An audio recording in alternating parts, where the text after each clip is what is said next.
Hi everyone, welcome to this week's Gifts for the Souls weekly message. So this week we have a new moon and it's in the sign of Leo. Leo is a fire sign, so the name kind of says it all. They're just wonderful people. They're kind of the life of the party. They're the ones always telling the greatest stories. They're very generous. They're very expansive. They have kind of real fixed opinions and aren't afraid to share them. They're usually doing something where they're kind of the one that, if it's not literally on stage, it can be kind of more figuratively. So I have a great friend who's a Leo, and she's just great. She always has a great energy. She's always very positive. She always is, you can just count on her for just some really authentic, great stories. She really wears her heart on her sleeve, and I just love that about her, and she's just a true Leo through and through. So with all that being said, new moons are about manifesting and what we want to bring in more. So if we're using that Leo energy of just kind of really expansion and generosity and just really owning ourselves and speaking our truth and being able to really get to what we want, I thought a great question for us all this week to ask Spirit and then ask the cards was, what does our heart want to create, to manifest, to bring in?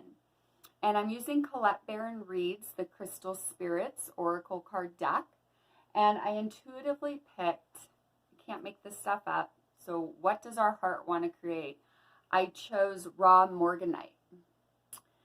So if you're not familiar with raw morganite, it's beautiful. It's a really kind of, sometimes I can even get it confused with rose quartz.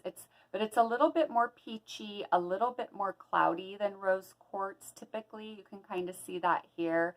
So as you can just see, it's like just looking at the card of the stone, it's just a very gentle, loving energy that it brings in. Raw morganite is all about self-forgiveness, compassion, empathy, generosity, just forgiveness in general, self-love, and it's a big one on vulnerability.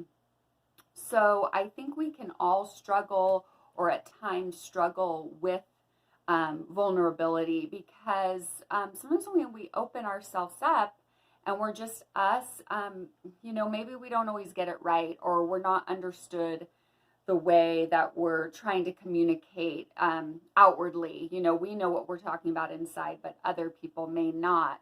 And it's hard. It's hard to let others know how you feel and take that leap of faith. So if we're getting back to our question and getting back to like, what do we want to manifest?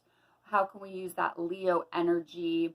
We're getting raw morganite and we're asking, what does my heart want to create? I think that all of this is really telling us to really look kind of deep within and get to not what it should look like on paper, not what society thinks we should do, not maybe even what we always thought we were supposed to do, all those old stories that we've told ourselves, but what does my heart want? If I sit for a minute and you connect, new moon is a great time to do it. And you don't have to do it just on the new moon, which is on, I believe, the 18th, 19th. It kind of depends on the time zone you're in.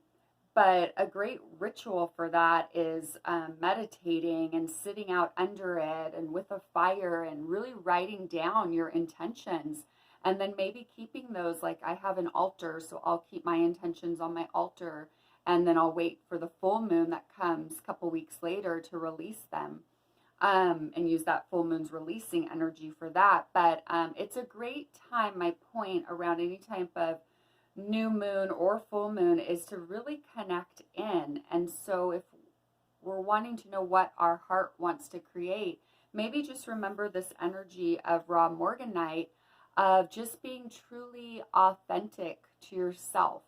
And don't get in your head. Stay connected to what your heart is telling you and trying to guide you in what you're trying to bring in or what you're trying to manifest with this new moon energy, which is so great with that Leo energy because they are very much themselves and they're very much comfortable in their own skin. They're very authentic and they have no problem owning it and letting people know they're owning it. So I just think, again, obviously, Spirit is just confirming everything that we're feeling with this new moon and it being in Leo, and how to manifest the best. And it's always to come from your most truest space and that heart space. So I think such a beautiful, loving reading. I'm loving all the kind of love and compassion and self-forgiveness that's been kind of coming in the last couple readings I've done over the week. So it's really a theme that Spirit and the universe really wants us all to remember and be guided by first and foremost. So I'm really taking that to heart, and we'll use that in what I'm trying to bring in and manifest with this new moon. So again, enjoy the new moon. Enjoy that energy. You might feel a little tension the day of the new moon, but the next day when it kind of moves out of Leo, the moon, and I believe into Virgo, you're going to feel a little bit better, just FYI. So again, thank you for watching. Thank you for your support and your comments. This is a YouTube channel link that I share on my social media. So if you feel called to, check out my YouTube, Gifts for the Soul. And I would be so honored if you hit the subscribe button and just showed your support that way. And just, again, enjoy this energy from Leo and then Virgo. It's going to be a really beautiful week. Thank you.